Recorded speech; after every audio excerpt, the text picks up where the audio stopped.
Well, thank you everyone for joining us. Today, I'm really pleased and excited to introduce you to the visionary leader behind Revo, its CEO, João Welsh, who we are incredibly proud to partner with, and they're our inaugural partner for our first binding agreement, where Revo is looking to expand their fleet with eVTOLs, looking at short urban hops and last mile trips as the launch customer in São Paulo. Wow, we're so proud to partner with you. Thank you for your time, João. No, thank you. It's great to be here. It's such a great day. You know, we've been working on this for a few years now, and it's happening. So thanks for having me here. It's really great. So tell me, João, how did you decide to expand your fleet to eVTOLs and why?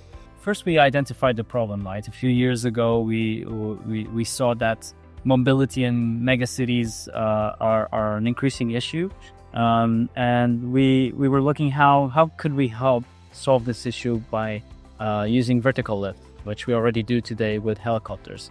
We deployed Revo. We saw that there is a feasible solution to fly people in the city, and that really helps. And of course, eVTOL makes sense, right? That's the next technology that will take this to a next level and make it more accessible to more people and more efficient. So it was just a natural way of solving a problem we identified. So can I ask, you're planning to launch operations in São Paulo. What are your growth plans from there? São Paulo was our first city. We started there early last year. It's growing very fast. We intend to grow outside Brazil, so those plans are coming. We'll probably be announcing the next cities in the next months, and we intend to deploy in the same way. So we go with the existing technology. We learn how the market is, the infrastructure. We develop everything so that we can then bring the eaves and deploy the next technology into those markets. So it is a worldwide project, and we see at least between 5 to 8 cities in the next years. It's a lot of eaves. So. Yes, that's music to my ears.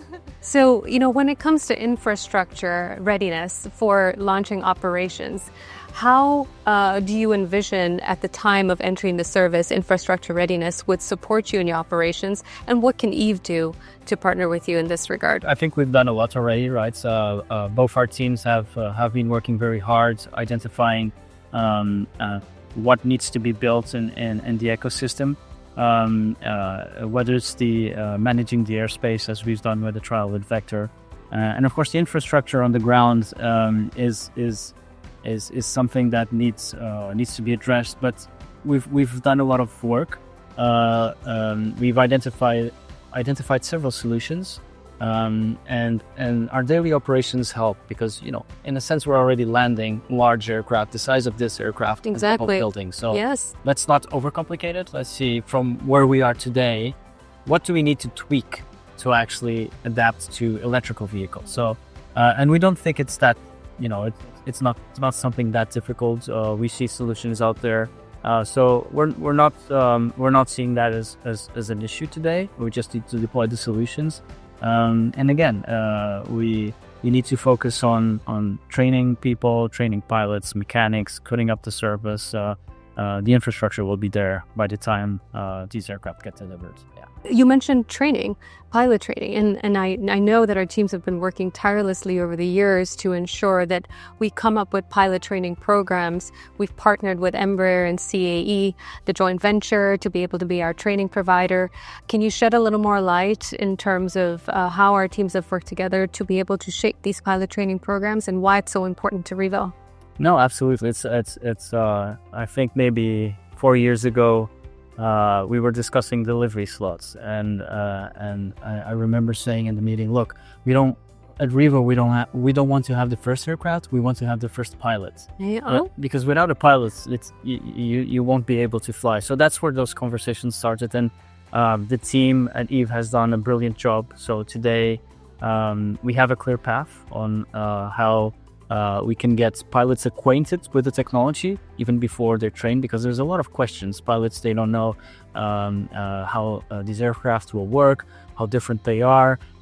Some even think that there will be fully autonomous and it will put them out of a job, so they're agnostic to technology. So we really need to get them closer to the technology, show that it's actually something that will improve what they're doing today, fly even safer, with a lower noise footprint, which is also important for the pilots, right? They're in these machines the whole day, so it's at the end of the day, it's also their health, the carbon emissions, and then we started the actual training, right? So, and today we've set between the teams how to start to do that. So the acquaintance bit, having the pilots more familiar with the technology, and then start gradually into training, so that when we have the first aircraft, we're ready to fly.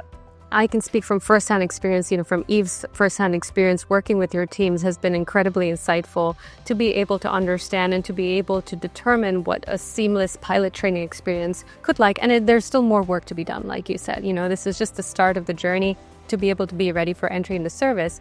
I think one of the things to also note for eVTOLs is that they are designed to be as autonomous as possible, right? So working with closely with your teams to reduce that pilot burden, to be able to make simpler pilot training not just configurations